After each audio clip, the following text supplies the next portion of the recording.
We started with computers. We didn't stop at computers. We didn't stop at storage. We didn't stop at cloud. We didn't stop at wholly integrated intergalactic solutions. We kept going, working with our customers to enable the kind of technology that can guide an astronaut back to safety, or help make a hospital come to you instead of you going to it. And we didn't stop there. We're even working to make packaging that comes from waste instead of producing it. Because we saw a world that was full of challenges and ready for solutions. So when it comes to your business, you know we'll stop at nothing.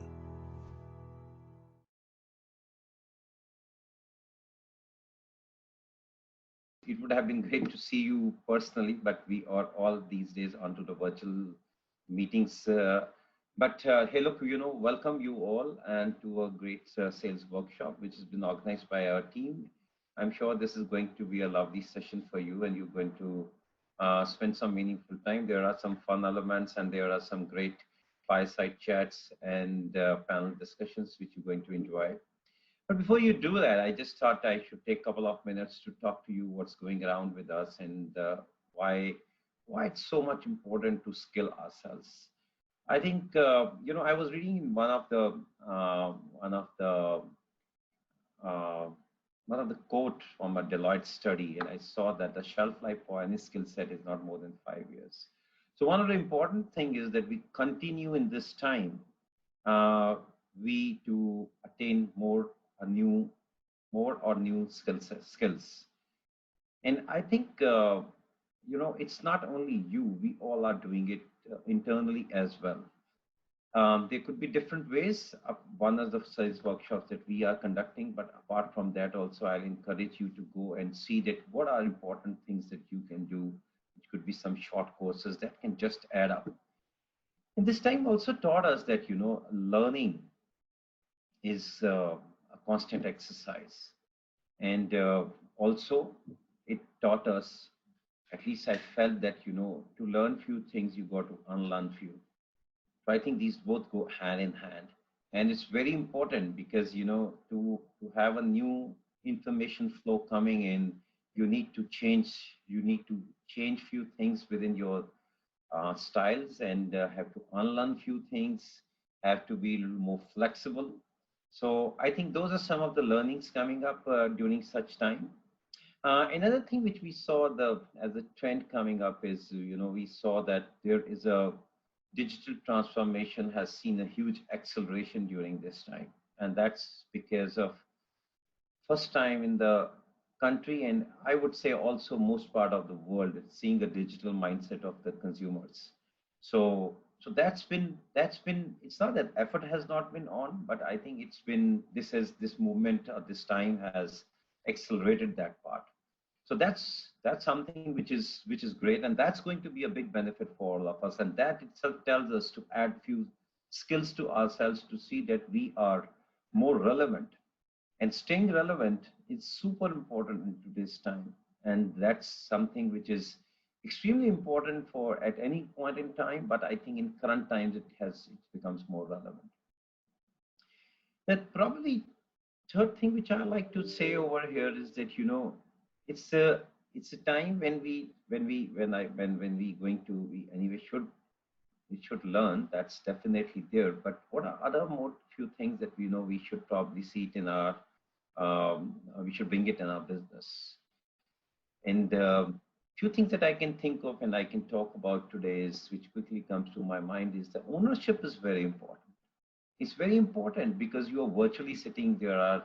You're not having a personal meetings face to face. There are not personal gestures anymore there. So you don't get to read the body language of an individual, but you need to own it, and you need to not form any imaginations on your own. So ownership becomes super important. Very important to be agile. Agility is another very important thing to demonstrate it, and that will lead to speed, which would be another most important thing, because we all need to be in the game to see that, we are continuously demonstrating closures and having the bringing business on the table. So these things could be extremely important for us to create a, kind of a future-proof environment, right? So, and that helps everyone. So I think uh, while the time we invest and you invest next couple of hours over here learning few things, and just just ensure that you stay attentive, ask more questions, stay engaged, and never feel shy of asking anything that you felt that was coming to your mind, but then you were a little hesitant of raising your hand up. So I think those are some of the things which I like to say, that recovery is definitely on, and economy is coming back, and it's clear that recovery is going to be in a digital format. So let's go off. We are completely, as a country, unlocked. Let's get some time spent and see that we all work towards bringing back the business at home, and see that we create more revenues for our companies. So take care of yourself, stay healthy, and take care of your families. And please reach out to our teams or to me or anyone within Dell in case you need any help. My virtual doors are always open, so let me know if I can be of any help.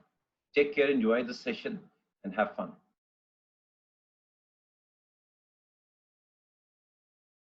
Thank you very much, Mr. Anil Sethi. At the onset, we'd like to thank all our attendees for joining today's episode of the Sales Acumen Masterclass, focused on selling business value to CxOs, led by Mr. Kaushik Chatterjee, advisor, strategic, and a renowned business coach. As a part of today's masterclass, we also have an expert panel discussion on solution selling imperatives in the virtual world, where you will have inputs by Mr. Deepak Bosne, the General Manager IT at Asian Paints, Mr. Saji Kumar, Director M&A Alliances, Microsoft, Mr. Vivekanand Mancheri, the Brand Director, Client Solutions Business at Dell Technologies, and Mr. Rajendra Bedi, Technical Solutions Specialist, Enterprise Client, APJ, Intel. They will be in a candid conversation moderated by Mr. Barun P. Lala, Advisor, Strategic.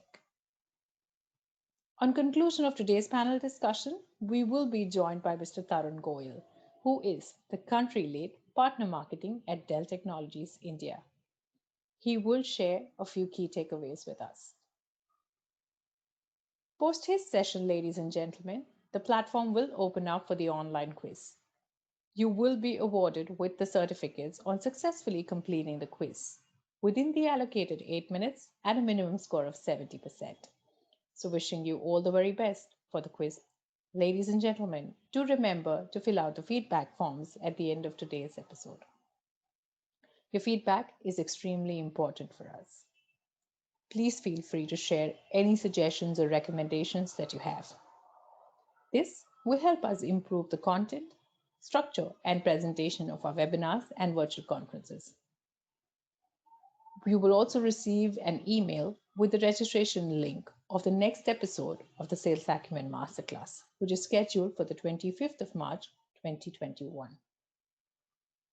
Ladies and gentlemen, without any further ado, I would now like to hand over the proceedings of the session to Mr. Chatterjee.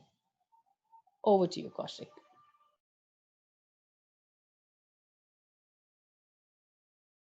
Hello, welcome to this workshop from Rain Group.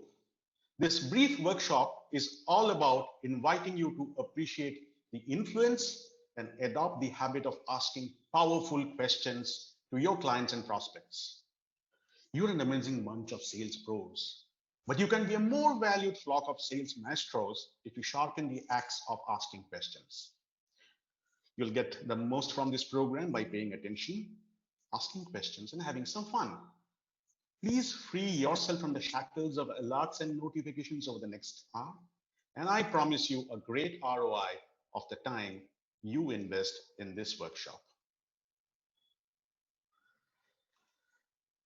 All of us have extraordinary value. We know we have value and we shall sell that value. Who here has their clients buying everything that they possibly should be buying? They're buying all of your offerings right now. Also, the market, is the market taking advantage of everything they should be taking advantage of?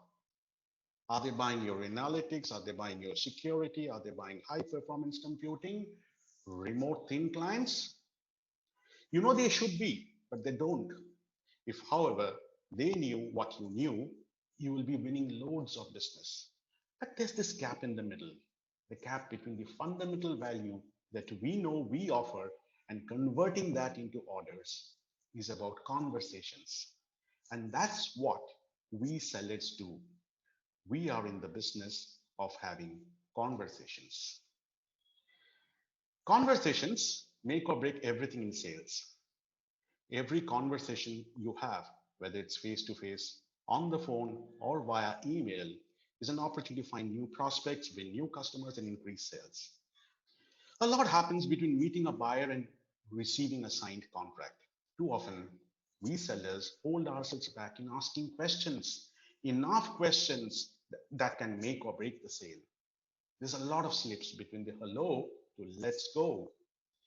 In this brief workshop, we touch upon the key objectives of appreciating the buying process, of building powerful, persuasive value propositions in the power of asking four key questions. We also look at the different questioning techniques across the sales conversation, and we also become aware of balancing telling and asking, advocacy and inquiry. And in the change, there are certain changes that we do to ourselves in order to inspire our buyers to change, make decisions, and act. At the Rain Group Center of Sales Research, we did a research on top performance in sales prospecting. And we got some amazing findings. Contrary to the belief that 57% of the purchase decision is complete before a customer calls a supplier, or 67% of the buying journey is now done digitally. So many of us assume that buyers don't want or need to talk to us early in the buying process. But we found 82% of the buyers, they accept meetings sometimes or even frequently when proactively contacted because they are looking for ideas. Let's hear out what the buyers said. 71% said, when I'm looking for new ideas and possibilities to drive stronger results to improve my business, I want to meet a seller. 62% of this, they said, when I'm actively looking for a solution to fix what's broken or to solve a problem. 49% said when I'm analyzing a situation and its causes. 54% said when I'm identifying and evaluating possible providers. And 30% said after a provider has responded to my RFP or a quote, such as a final presentation. So folks, they want to talk to you and they really want to talk to you early. However, only 42% of buyers globally are finding meetings with sellers valuable. If the sellers were better, they could get through and drive the opportunities. So what makes sellers more valuable?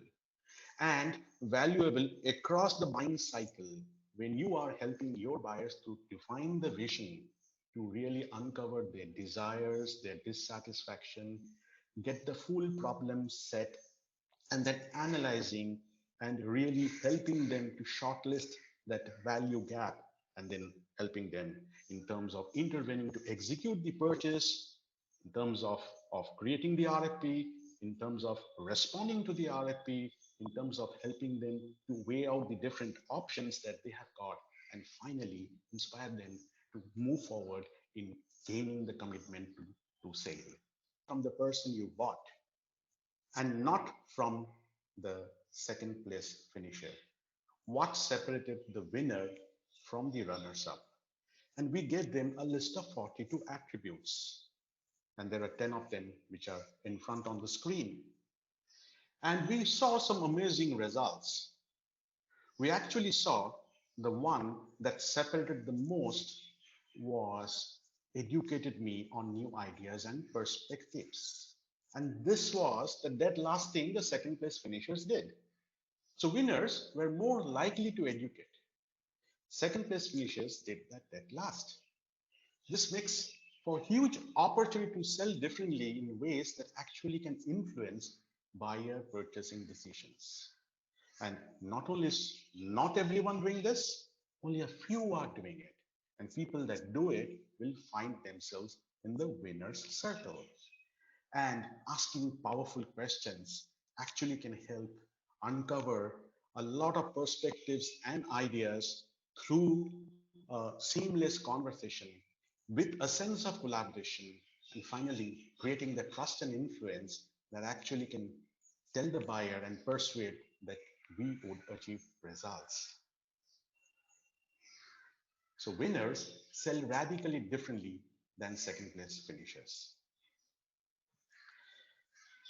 Uh, there's the subject of inside selling, and it says that you have to take what's in your head and so passionately and why that the buyer should be really doing. They should go for hyper-converged infrastructure. They should go possibly for automating their industry with certain of the real IoT solutions that can make productivity and efficiency to the hilt. You know all of this, but you have to get it in their head. The masters of doing this educate buyers with new ideas, collaborates, and get them to change and buy. And one remarkable way to do this is by asking powerful questions. So why do buyers buy from you? Just think over. Is it just because you have a great hybrid cloud solution? Or you have educated them about the power of unified workspace? Or shared a case study as how this improved remote workspace productivity can be increased by 10%. Buyers have to want or need what you are selling. You have to resonate with them. They have to see why you stand out. You have to differentiate from other possible options. And lastly, buyers have to believe. You have to substantiate what you say so that buyers believe you and your promises. There are many reasons, but all of this boil down to value. Value is the monetary worth of something which we are all aware of. However, a value proposition is the collection of reasons why a buyer buys. When it comes to the concept of value, we often consider this as a sales pitch, but this is extremely limiting. Sellers need to understand much more about value and get past the platitudes and cliches if they really want to generate more sales and grow their accounts. A value proposition is the collection of reasons why a buyer buys. Rather than thinking about a statement, think about value proposition as a concept of why buyers are buying. At the end of every sale, the buyer has to explain why he has made the decision to move forward to his peers and his bosses. You need to know how you want each buyer to answer 4 key questions. Why act? Why now? Why us? And why trust? This trust is not about trusted data. This trust is not about trusted infrastructure only. This is not about trusted security. This is actually helping your buyer get the answers of 4 questions that are running in their own minds. And you can actually use the power of questions, asking questions, to uncover and settle more reasons as to why they should be acting with urgency, why they should be appreciating the differentiation and the overall perception of scarcity that you bring into the table. Why should you be really trusting your company, your offering, and your outcome, and say, hey, I can risk it along with your solution. Right? So since one buyer's reasons aren't always the same as another's, it is important to know the menu of the key reasons why buyers might buy from you. So once you understand the menu, you can draw on these key points throughout your conversations with buyers, because each buyer will value different things. It's your job to pick the points that will be relevant to a specific prospective buyer. For example, a common reason why buyers buy from you may be your presence across geos, or it might be your track record of staying on the cutting edge in healthcare automation, or it may be your unparalleled service or precise experience of setting up remote telediagnostics capabilities.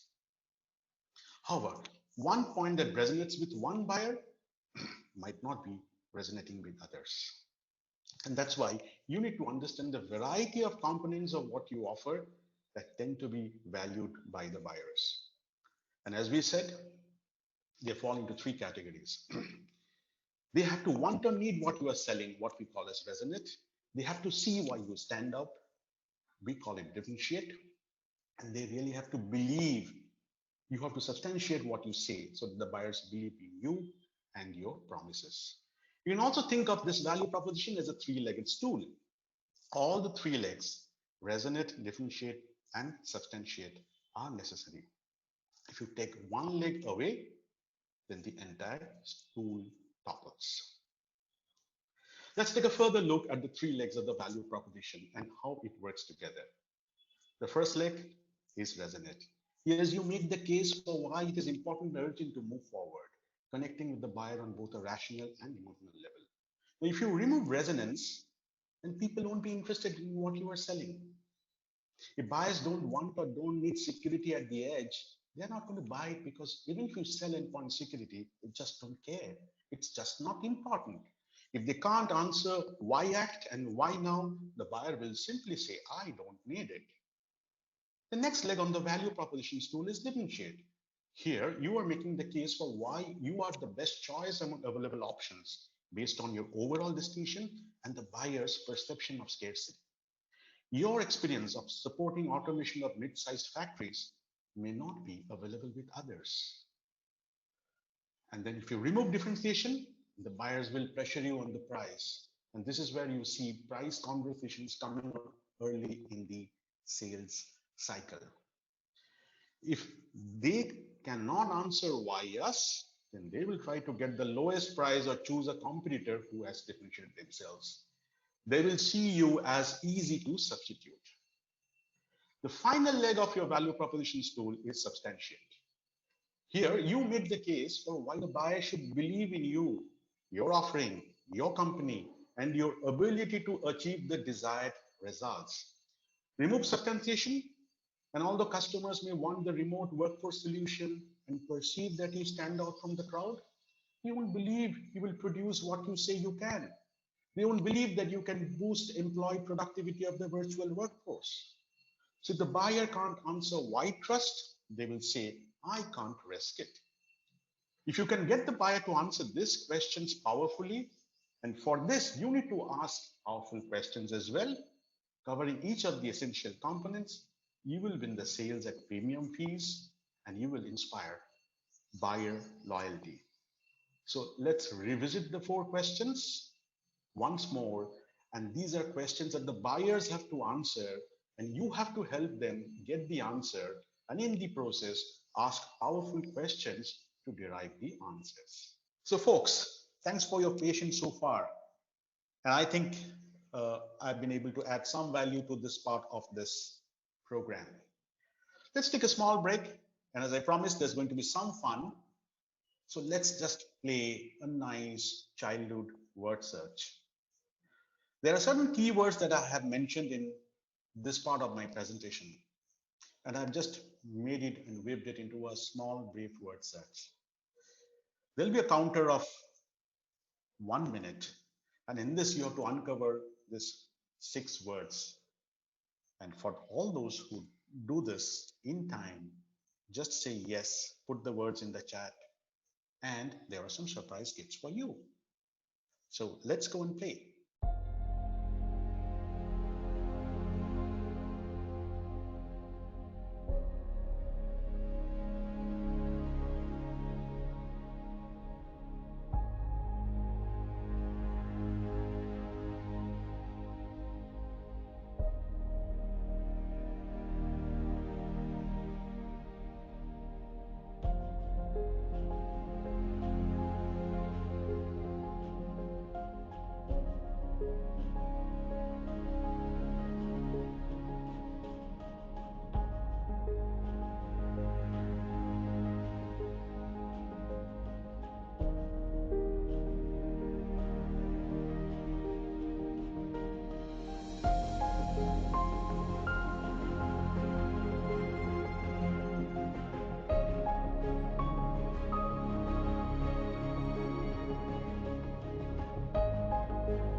Now let's look at the types of questions. There are four types of questions you will need during sales conversations. We call them 4Ps. On this slide, we talk about the needs discovery. We cover the pain possibility questions to find out aspirations and afflictions, about desires and fears. We'll cover the other 3Ps later in the workshop. When uncovering needs, start with a zoomed out general view by using broad open-ended questions, and then work your way to more precise issues by using specific open-ended and then closed-ended questions. Let's give some example. Broad open-ended questions, they get people to open up and start talking. For example, what's on your mind? What's happening regarding digital adoption in your industry? How have you approached these types of situations before? Mr. CIO, if you could wave a magic wand and make something of a great change, what would that be? Specific open-ended questions. This is where you gather details and uncover needs not shared immediately. For example, you have mentioned that you'd like to improve the digital adoption in your recruitment process. Let's start with your hiring process. How is this process working for you? What about the time to implement? Can you outline the picture of what is a desirable timeline for the leadership team? What are the outcomes that you are seeing to achieve? Coming to specific closed-ended questions, identify a problem immediately with a yes or a no. For example, do you think measuring employee productivity is a priority area for you? Should your team be doing more of cybersecurity awareness to the remote workforce? Would you say all your customer service reps, they are using the technology to the fullest ability? So let's look at how these questioning techniques can be used across the sales conversations.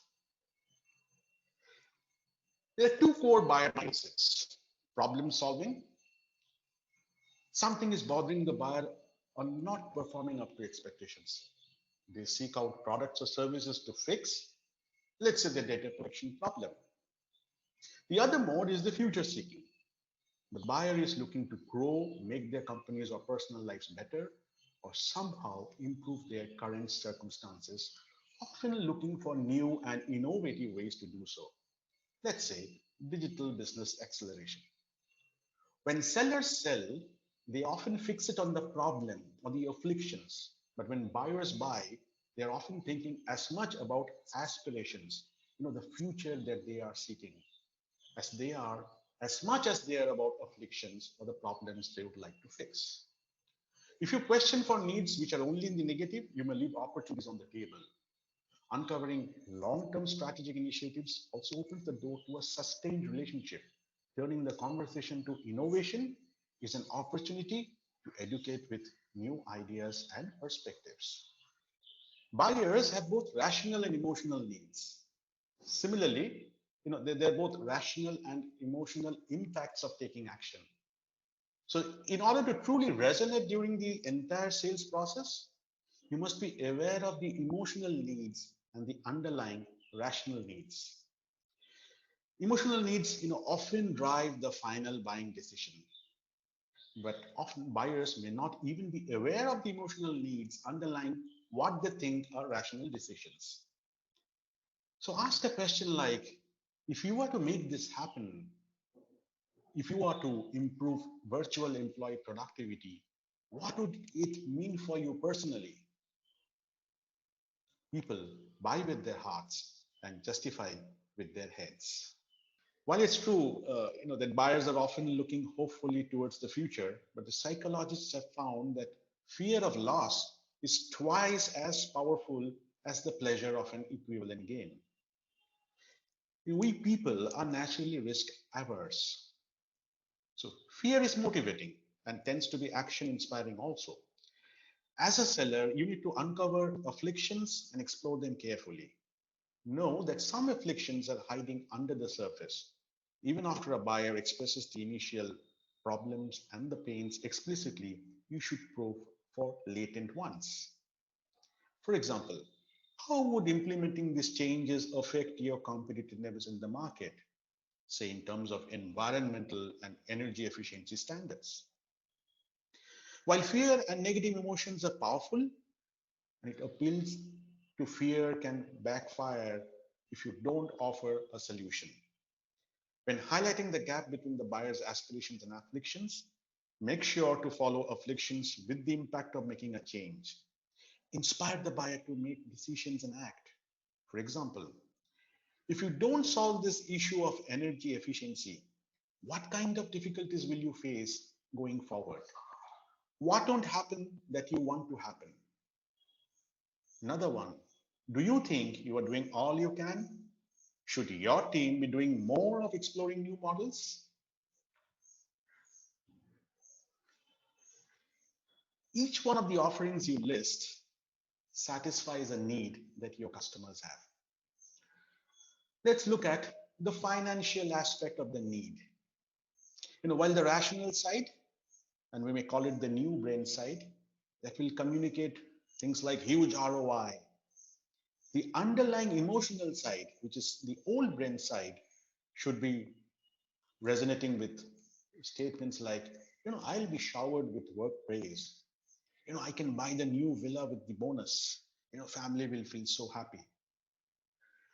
On the strategic side, the rational piece will communicate being a leading energy technology company. And the underlying emotional side, that could be feeling so satisfied, proudly accept the promotion, I get the CIO of the Year award. On the technical piece, the rational side will communicate, this fits our architecture perfectly. But the underlying emotional piece will say, if this works, I will worry less. It will satisfy multiple stakeholders. It makes my life easy. Let's take a look at a few more examples. Why isn't this particular technology working for you right now? Another one. Many of our clients are reporting problems with the resolution of virtual service tickets. How are these areas affecting you? What do you think about them? Another one. What's holding you back from reaching your digital adoption goals? Mr. CIO, why did you ask me to talk with you today? I really thank you for the meeting, but why did you ask me to talk with you today? And if you have set the meeting, you may say, as I mentioned earlier, I'd like to share with you a few ideas that have helped our clients succeed in robust data protection while considering cloud-based storage. Before we get going, what else might you like me to cover by the time we are done with this meeting? What will make this meeting successful for you?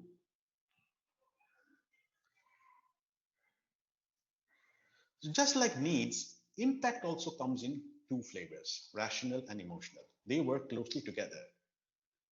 The rational impact is the business case, where a prospect understands the ROI of solving a particular affliction or achieving the aspirations. The emotional impact is the prospect's desire for success, financial freedom, peer recognition, pride, happiness, stress reduction. And these are powerful forces in buying, and they're often underestimated by sellers, especially in high-end selling and business-to-business contexts.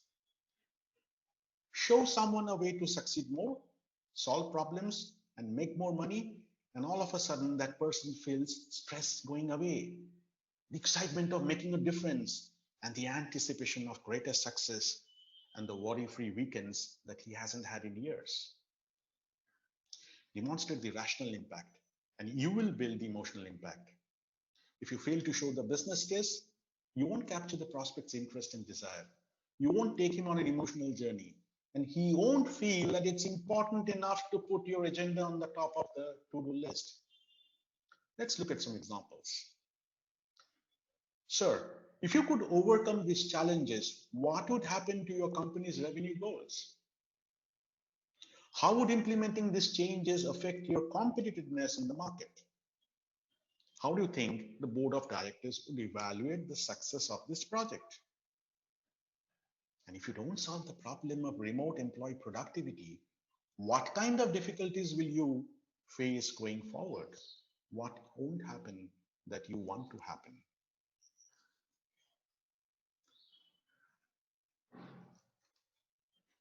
Let's come to objections, the last part of the buying journey. Objections come in many shapes and sizes, but they all boil down to four categories. Need objections. The why act portion of the value case is weak. The prospect does not yet recognize or does not yet admit that they need to solve the problem. There may be a need of security that you see, but until she sees it, you won't be able to sell. Urgency objections. The buyer does not see why the issue is pressing. Why now is missing from value case. The prospect does not yet see the impact or doesn't think the impact is worth the effort to achieve. Until you establish impact, she won't be seeing the value. Trust objections. Why trust is missing from the value case. The prospect has fear, doubt, misgivings. She may be doubting you, your solution, or your company. She may perceive risk and fear loss if the solution doesn't work out. And sometimes objections, such as price objections, are not the same. Money objections. The prospect communicates that money is going to be an issue. She doesn't have the budget, can't find the funds. Make sure you have the objection right. Even if the buyer says, yes, that's exactly what my issue is, there's often still more to it. In this case, put the objection aside for a moment and ask this powerful question. What else? What else is bothering you? What else does that affect? What else is getting in the way of moving forward?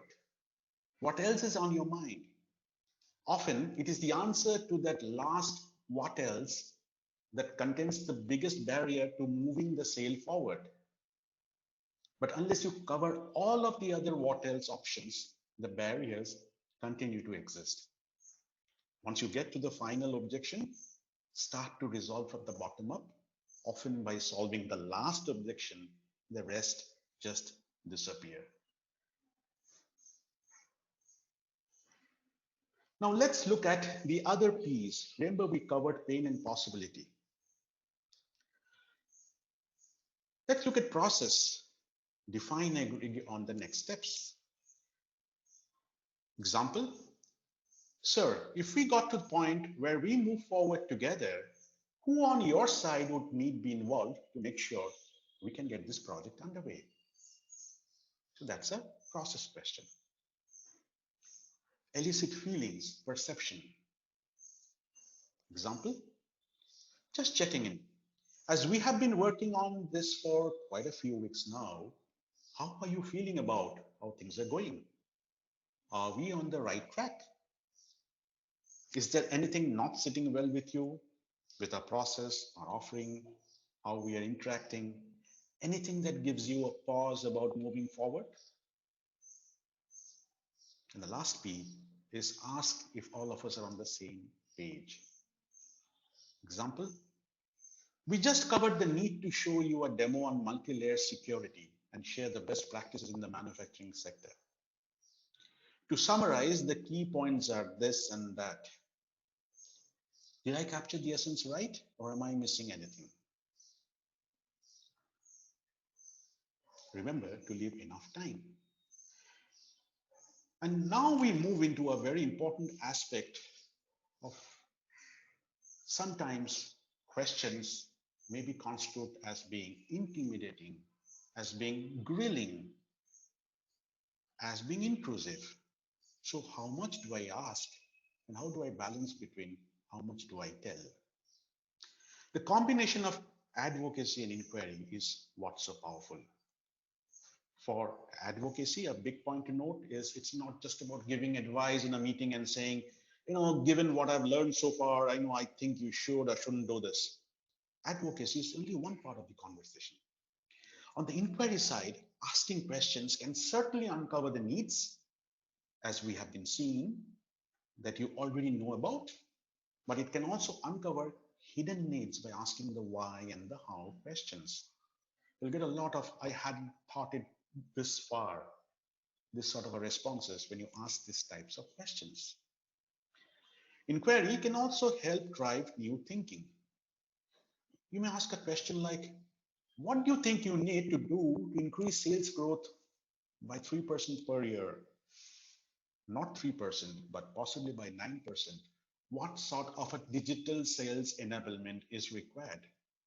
And possibly the CIO will say, well, I'm not sure if that's possible, to which you can invoke it. I think it is.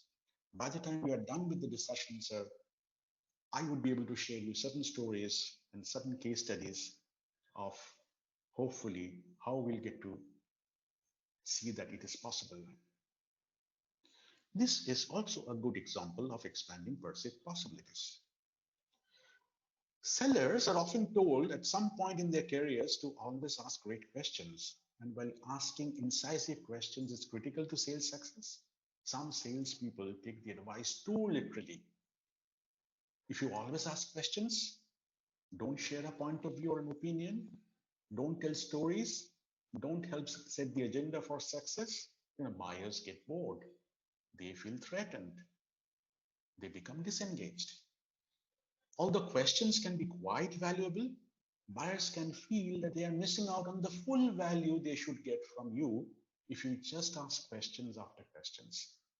The key is to balance advocacy and inquiry and to learn when to use one in or the other. So making better decisions is uncomfortable. In basic selling, you uncover needs and craft a compelling solution. Sometimes it is straightforward. When it is, it's all in the comfort zone. Buyer needs something, asks for it, you provide it. No questioning thinking, no changing paradigm, just an exchange, a simple quote. Problem is, if someone else can do that too, it's all about being one out of the three vendor quotes. Price competition, no loyalty, red ocean. So the question is, what decision-making value can you add to the conversation? If you can do that, and if you can make you valuable, you become part of what they buy. Depending on the situation, it can be a very big part. But you can't do it in the comfort zone. You need to move the buyers into a place where they are uncomfortable and they have a little fear and unknown. In education theory, we call it the learning zone. This is where insight can happen.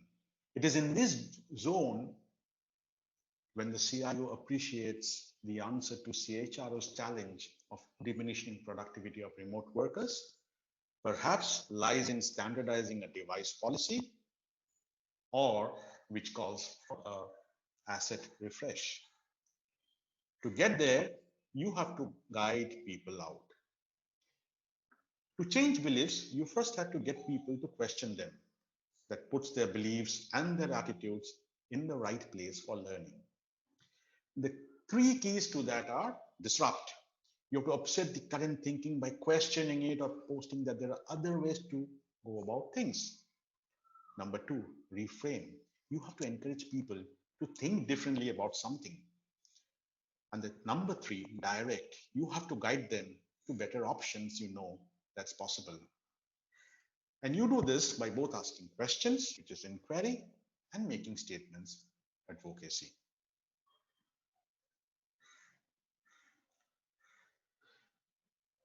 A little bit on the personal productivity side. How do we consistently ask powerful questions? How do we form a habit? Like anything, if you have to do things differently and do different things, obviously, you need to be a bit different. One of the many productivity killers historically had been losing the first hour of the day to aimless internet browsing. And let me share a personal story. I didn't do it every day, but it was certainly a tendency. I'd sit at my desk, turn on my computer, and while my email was firing up, I'd open a web browser and start reading the news. Next thing I knew, bye-bye 1 hour. It was a habit I had to break.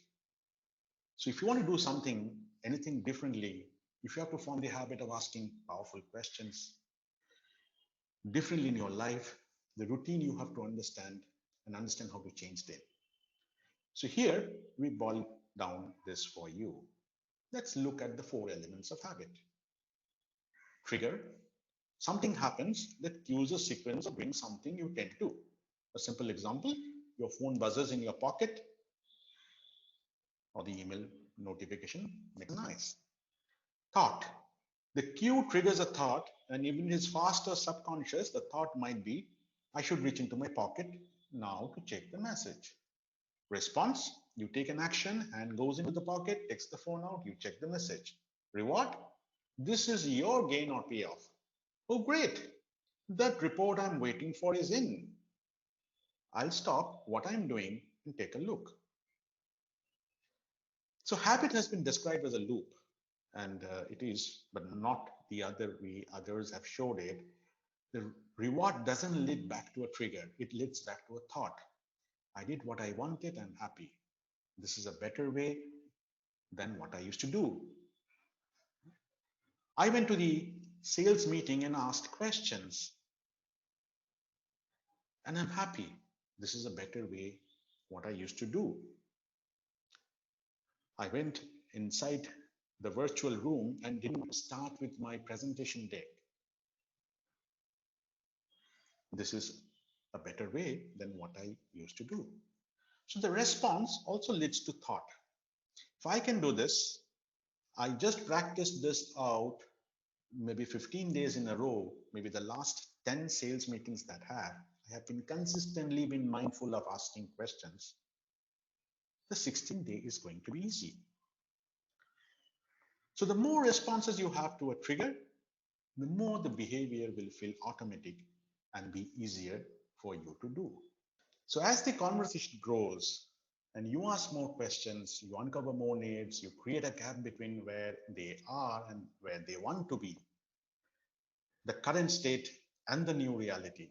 The wider you can make the gap, the more value your buyer will perceive you can provide. And as you build trust with the buyer, you also increase your influence. Influence is, however, only a tool. It can be used, as they say, for good or evil. If you're influential, it is essential you use that influence ethically.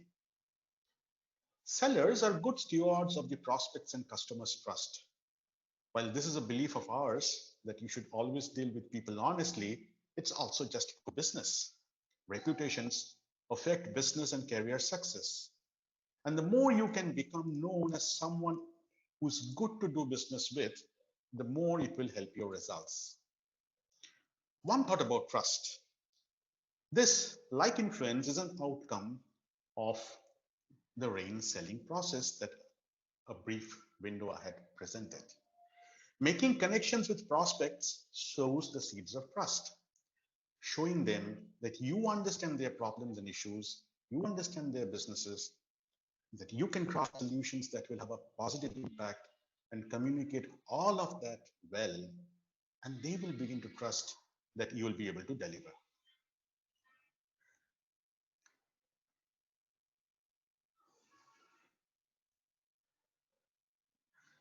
So let's look at the classical blue ocean theory. It talks about how two businesses, two products, two sellers can really create significant differentiation and impact. Typically, when the need is buyer defined, and more often today, we may be responding to quotes, we may be responding to calls and sending offers, or at max, we may just get an RFP and burn the midnight oil to extend a proposal. In all of this, the need is buyer defined. And when it is buyer defined, there is limited value possibilities frontier. There is vision that is constrained, the impact is low, and the capabilities battle is also low because you are one of the many who are responding to the RFPs. When you ask powerful questions, when you ask questions to build rapport, when you ask questions to uncover aspirations, afflictions, demonstrate impact, show the customer what's possible, when you ask questions to really ignite the rational needs and emotional needs, you are actually redefining the need by the seller. And when that happens, you push the value possibilities frontier significantly upwards.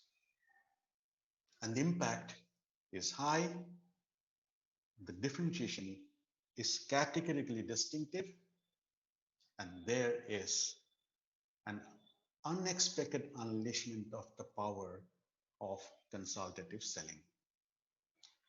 And you then move on from headbutting the red ocean, the traditional selling piece, and just by the power of asking powerful questions and balancing advocacy as well as inquiry, you create seller added value. You become the significant you who brings so much of a difference in that entire conversation. And that helps you to create a win. Remember, we started from saying what defines value. We went through and understood the power of asking questions in the conversation. Value and conversation gives you a win that is blue ocean, that's premium, that's loyal, and that's more win rates. Thank you so much for being with me out here. And remember, do not shy away from asking powerful questions. We will meet soon. Thank you again.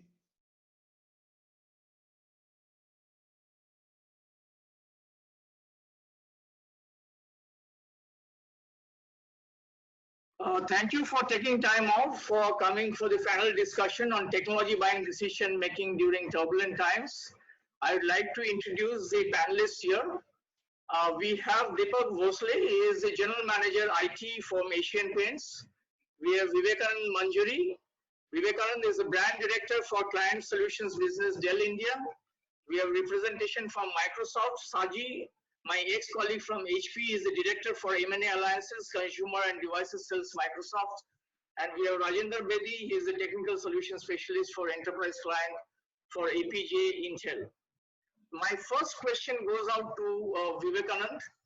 So Vivekanand, how does Dell ensure that customers have a comprehensive security solution for endpoints through the CxG portfolio? Sure. So the way the CxG portfolio is designed is we look at security across three pillars, right? We want to ensure we give you a trusted device. We ensure trusted user access to data and applications. And then the last part is how do you keep the data itself secure, which we call as trusted data. So within each of these pillars, if you look at the portfolio, along with the device, in addition to what we do on the data front, the device itself is fairly hardened from a software and a hardware perspective, keeping security in mind. So we offer, features like Secure ID, which is, hardware-based user credentials can be stored. We have something called Secure BIOS, which ensures your BIOS is hardened to ensure that it doesn't get compromised through something called off-the-host BIOS verification, which is very unique. And through a few other aspects, the device itself is extremely hardened and secure. Moving on to the second pillar, which I said is, trusted data access, user access. It comes through a part of the portfolio which we call as unified workspace, of which, VMware Workspace ONE is a key part.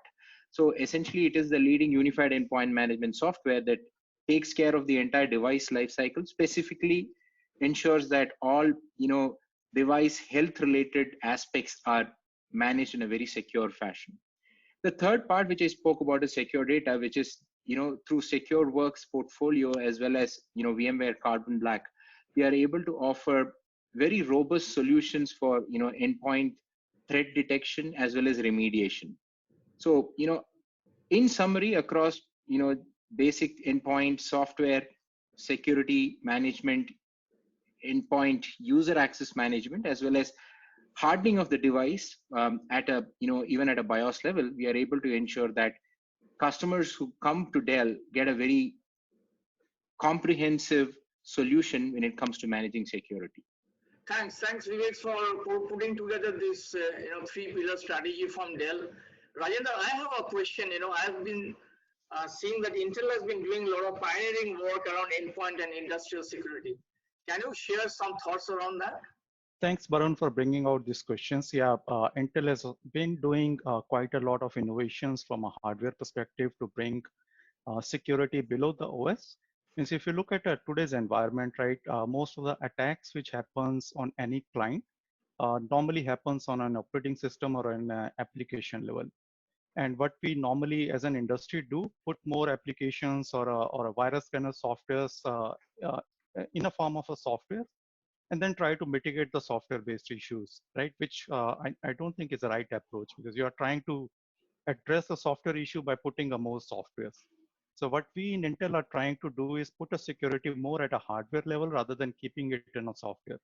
So as Vivek was mentioning some of the facilities or the technologies which Dell offers, like bias protection. So that's inherently is done on a platform level. And we have this specific build for business platform, what we call as an Intel vPro platform. There is a security whole plethora of security technologies which we build around that platform, and it comes under umbrella name of a hardware shield.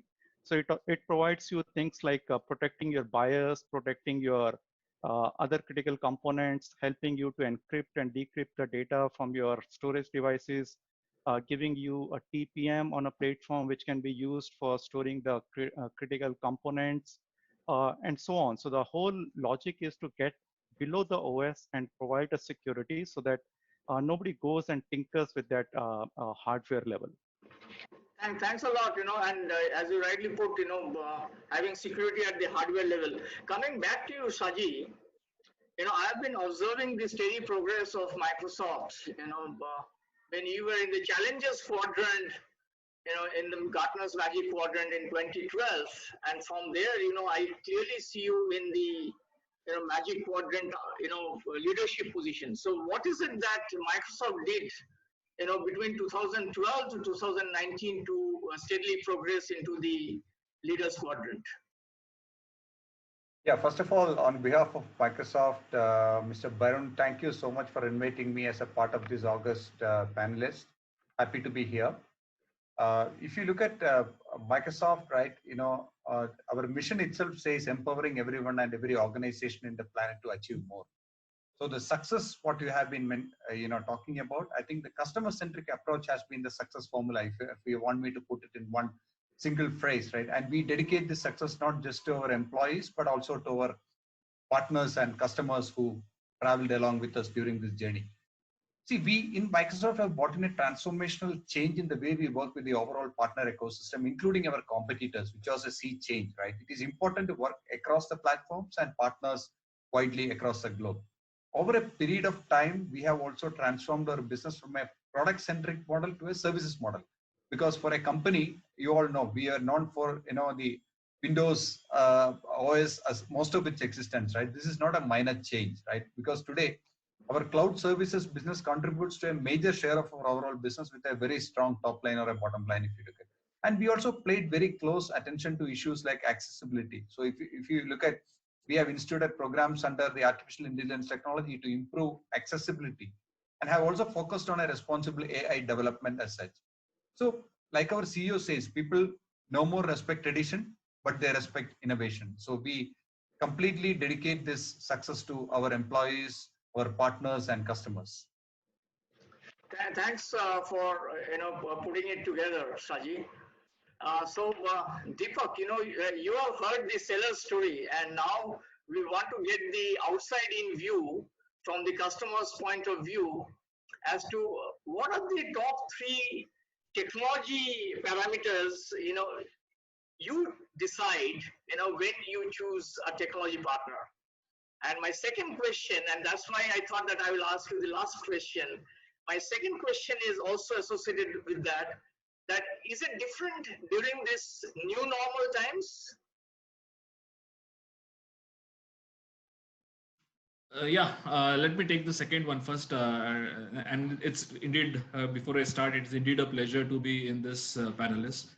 We have been really hit by an unprecedented crisis, and now as we come out of it, we know we have a new playground here, playground full of uncertainties, and Asian Paints is coming out strongly out of this. I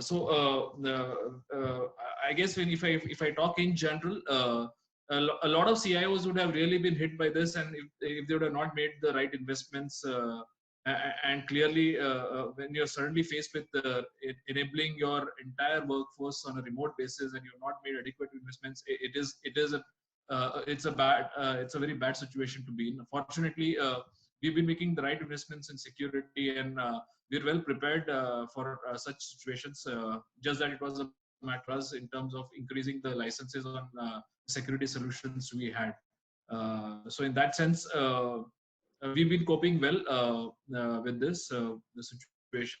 While I see a lot of corporates having secured their local area networks or wide area networks, now you have a new element called the home area network, and that is a challenge, which because previously corporates never actually bothered to look at the vulnerability which probably existed in the home area networks. And I see lot of practices and processes would get in place wherein you would start auditing some of these devices which are connecting from homes. You're not going to allow them unless there's a certain level of security policy application on these devices. One critical element which I think we are a lot of CIOs are doing, and even Asian Paints has been doing, is education. Because of this entire pandemic, you've seen the number of threats suddenly increasing. A simple interactive map which tells you the spread of COVID in your area actually is laced with a lot of malicious code. A lot of people out of anxiety would be downloading these apps, giving permissions on their personal devices, and really making not just their systems vulnerable, but also systems that they connect to. So we are running a lot of these educational series across the organization. We have really increased the pace at which these series are getting rolled out to employees, educating them, asking them to be safe about these things, because these are times where you really need to up the level of security.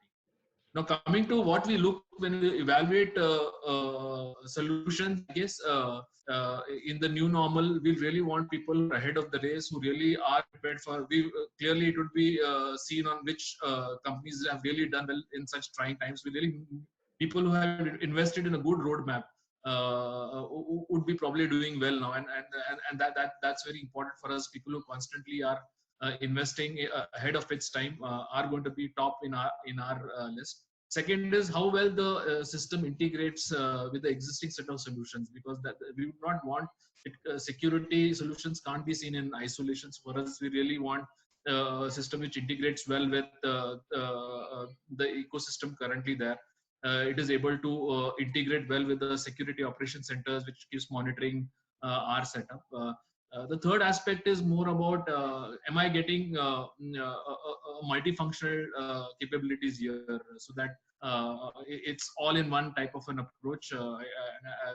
Because today you would have a separate IDS, you would have a separate firewall, you would have a separate DLP, so a DNS protection system. So really having all of that at one place, completely secured security, as the gentleman were mentioning, up to the BIOS level, the hardware level security is something which we definitely will be looking at. And yeah, the other thing which goes without saying, we have been on the path of AI and ML, and we would also want to see some of these elements really come into these new age security solutions, where user-based behaviors are getting tracked, and we have a novel approach towards managing security. If I have to summarize what you actually said, so your technology buying decision is based on how good is the roadmap, system integration features with the existing environment, multifunction capability, and the new age solutions around AI and ML. So I think it's a very clearly well-defined goals. And coming back to your agenda, just one quick one. Intel offers threat detection technology, right? So I just want to understand what it means to the customer. Correct. So threat detection technology means, as name suggests, it's basically to detect the threats even before it's happening, like as Deepak was mentioning, right? It's becoming more and more important to find out the threats before it actually happens rather than finding it out after the fact. So there are two different kind of capabilities which we pack under threat detection technology. One is memory scanning. So as most of us understand nowadays, the new generation malwares doesn't go and sit in a normal storage device because everybody knows the virus scanners will go scan it and found that out.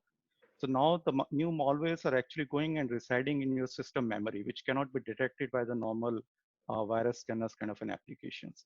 And to be really frank, if you want to scan the system memory, it's very taxing on the performance of a system. So normally user will not do it because it's going to affect their productivity. Right. So what we are doing under TDT is offloading that memory scanning portion from processors to the graphics. So when you're doing memory scanning, actually CPU cycle doesn't get involved. And when in a normal productive environment, your GPU is sitting ideal. So we utilize GPU for doing that memory scanning so that your performance doesn't affect. And users are also happy that they can do a memory scanning. Their systems are also safe. The second part is telemetry, right? Or using those capabilities. So whenever an application is running on Intel CPUs, right, there is a pattern, there is a lots of low-level data which get generated by that application. So that data actually can be utilized to monitor if there is any anomaly in the application behavior, so that you come and detect it before anything unforeseen happens.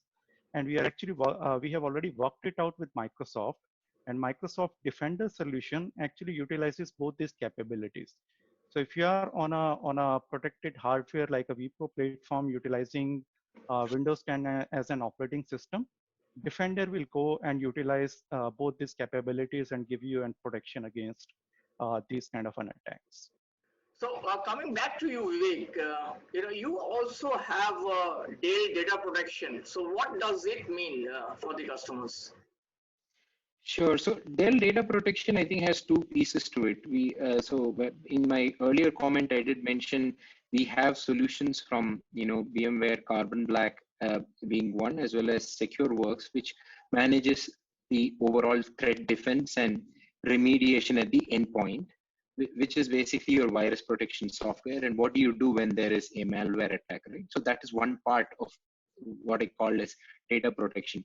The other critical piece is, Dell has always had in its portfolio what we call as Dell data protection enterprise version of encryption softwares. We call it DDPE. So it essentially ensures that, today data is a currency for all organizations. So you need to protect data, whether it is at rest or is it in flight, right? Or sometimes when it is even in the cloud. So what it does is that DDPE gives you the facility to obviously basically encrypt the data, number one. Then over and above that, it also ensures that the entire journey of the data, while it is with you at the endpoint or when it is in flight, is completely protected.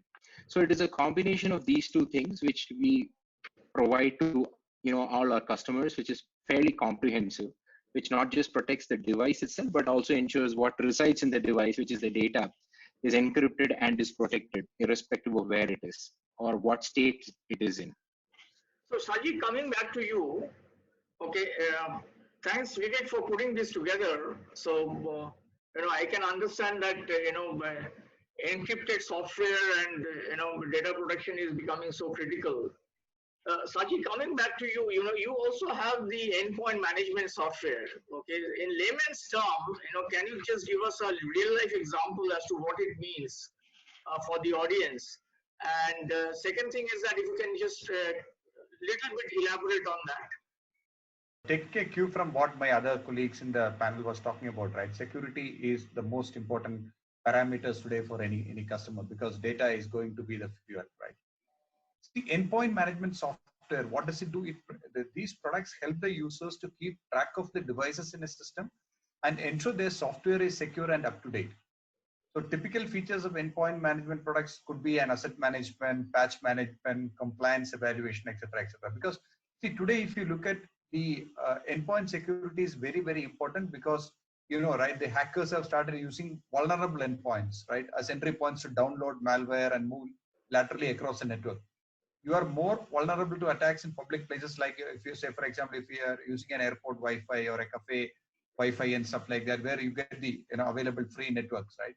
So there it is very, very important that you have an endpoint security, because depending on what device you are using. So what does Microsoft do, right? Microsoft Endpoint Manager, or what we call as the MEM, helps you solve the challenge of device management in today's mobile and remote work environment. MEM is nothing but a secure and intelligent management solution that improves productivity and collaboration with familiar experienced users expect, and gives IT the flexibility to support diverse scenarios for both bringing your own device or even your own corporate devices, right? So that's what the MEM does. Thanks, Ajay, for putting it together. Everybody is keen to hear about your supply chain story, and how complex it is, and what is it that you do from IT, in terms of innovation to make it going. I think Asian Paints has always been ahead when it comes to technology, and over the last many years, digital has been a focus. So we've been looking at digital to bring in efficiencies in our supply chain. We're looking at digital to create those wow experiences for our customers, may it be on the website or our retail stores. Are also looking at digital to see even if we can actually come out with digital products which complement our physical offerings. The supply chain cases have been well published. We've really have some of the best forecasting engines which are able to really predict a lot of our sales, and hence it brings a certain level of inventory optimization across. One thing which has really worked for us is in terms of having the tinting machines at our retailers, that allows the retailer to have an optimal inventory which helps him tint a shade which the customer demands on a on-demand basis. So that has allowed us actually to service the customers within 4 hours from an order is placed. So very few supply chains in the world, especially paint supply chains, can actually deliver within 4 hours of an order getting placed. So I think the type of investments which we've been making over the last 2 decades has really put us in a position where probably we might be having one of the best supply chains today. But what I would like to really want to mention here is it's more the way we are looking at it is as I speak, we are getting into from being a paints and a services company to being a decor products and services company. And today we are in a position to offer a kitchen, a bath, and all elements which make a home beautiful. So that's where we are really leveraging technology in terms of helping our customers make better decisions, helping them visualize their beautiful homes before them, and once they're putting on them to the right partners for execution. So I think you have done a role model in terms of supply chain efficiency and the kind of automation and tools that you have brought to the retail showrooms. It is amazing. Coming back to you, Vivek, just a quick one, and we need to be sharp and quick on this. Vivek, tell us something about your unified endpoint management. Sure. So one of the pillars we spoke about, right, as part of the entire end-to-end security, portfolio itself is the unified workspace solution, which we brought earlier this year. So what unified workspace does is it gives you the facility to, deploy a device to end users and ensure zero-day productivity, right? So how do we do that? So today, through a combination of VMware Workspace ONE, one of the leading endpoint management softwares, along with a Dell machine, you can actually provision that software from the factory itself.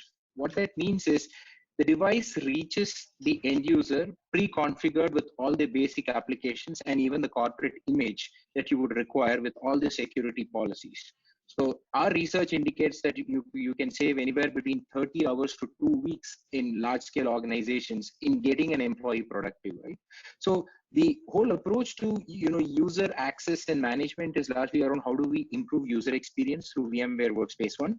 VMware Workspace ONE needs no introduction, but specifically what we've done at Dell is it gives you the ability to manage the device life cycle, be it ensuring the device is healthy, getting the right security policies flushed out, ensuring software patches and updates are applied on time. More importantly, you also get access to below the OS controls, things which are as granular as setting the, getting settings on the power manager and things like that. You can even adjust Wi-Fi settings through integration with, SCCM. So that makes it a very compelling value proposition to bring, I think, something we really cherish and call a zero-day productivity, where IT's operational complexity is significantly reduced and you get more value out of IT's capacity. Yeah, thanks for putting it together. Saji, a very quick one.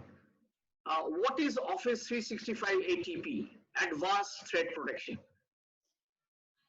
Yeah, I think we barely touched upon this. Even Rajendra talked about the collaboration on this between Microsoft and Intel as well. So, see, if you look at, we all know security has been one of the most important parameters that is demanded today by every customer, right? So, this is more of a preventive protection, right? It is very important to identify the problem proactively. Like you said, see, what is Microsoft 365 ATP or Advanced Threat Protection? This is a cloud-based email filtering service that helps protects your organization against some unknown malwares and viruses. It provides a very robust zero-day protection and includes features to safeguard your organization from harmful links in real time. So this has been one of the most exciting additions to the M365 suite, if you look at, because it automatically investigate alerts and remediate complex threats in minutes. So that is what ATP does. Fantastic. Coming back to you, Rajendra, the final question, okay, and a quick one, okay. What is the uniqueness of relationship between Dell compared with the other OEMs? Thanks, Varun, and I will be really quick on this one. Look, if you're looking to put a security on a hardware, it has to be done in collaboration with OEMs like Dell, right? So we work with Dell to make sure, and it actually starts right from the design level.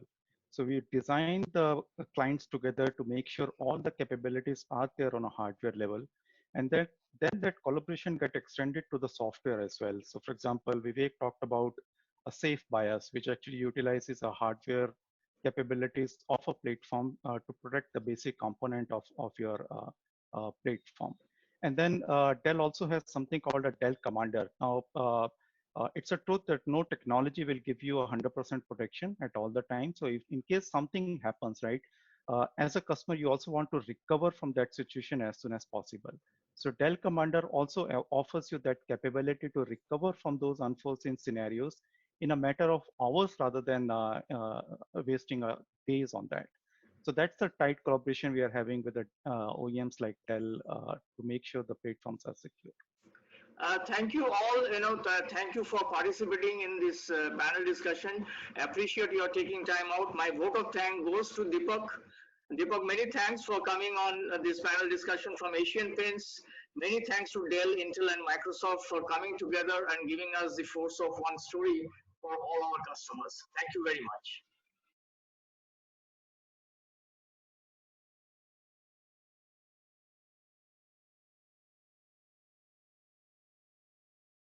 Hi, everybody. Nice to see you all here again. I'm sure you thoroughly enjoyed the previous session with Kaushik and some of our leaders and specialists about how to connect better with your stakeholders, with other customers, and how to position the solutions well and get a better mind share with the customers. When we started off, you heard Anil talking about, in the opening session, that we need to keep on the learning path always in order to stay relevant in the market. Well, I think it's more important now than ever before, isn't it? The pandemic has ended, a vaccine is in the market has opened up, and the only way now for the economy to grow is up. In fact, all economic signs are pointing towards an upwards trajectory, isn't it? So what we all need to do, we all need to focus on what's right for our customers.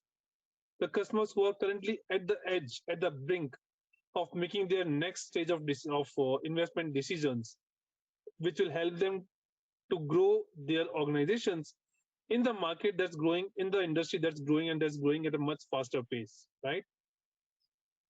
In order to do that, you can make use of a lot of compelling and cutting edge content, the relevant programs, enablement programs, and very exciting incentive programs that we have rolled out for you all. So go ahead, Participate in those enablement sessions. Apply those learnings in your customer conversations. Register, report those deals with Dell, and win exciting prizes for all of you. On that note, I'd like to hand it back to Kaushikda. He will speak to you about some of the interesting quizzes that are coming up, and of course, a short feedback from you, which can help us make this session even more interesting, even more relevant, and even more rewarding for you all. Thank you, everybody. It was really nice talking to you.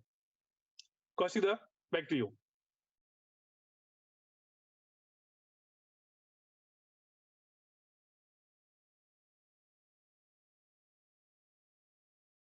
Hi, glad to be back. You had a few high voltage sessions, including that of asking powerful questions and technical sessions from Dell Technologies. We have put up a quick assessment to help you reinforce your learning, and in the process, give an equal opportunity for all to earn a certificate of excellence from Rain Group, a global leader in sales performance improvement. You have two options to take the assessment. Option one, click on the Q&A or chat option of this webinar window to access the server link. Option two, scan the QR code displayed on the screen to access the survey from your smartphone. Select your preferred option, use a device of your choice, and rock with your responses. 8 minutes, 8 right responses, and you earn the certificate of excellence in asking powerful questions. For those who qualify, you will get the certificates within 3 days of the program in your email box. All set? So 5, 4, 3, 2, 1, go. Your time starts now.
Dear partners, that's all we have for you today. We hope you enjoyed this specially curated SalesAcumen Masterclass training that we brought you. Before we formally conclude today's session, do please fill out the feedback form and share your experience about today's program. On behalf of Dell Technologies, Microsoft, Intel, and Strategic Solutions, I thank all of you for an engrossing engagement, and also thank the panelists and speakers for sharing their knowledge, wisdom, experience, and insights. Do take great care of yourself and your loved ones. See you on our next masterclass on the 25th of March, 2021.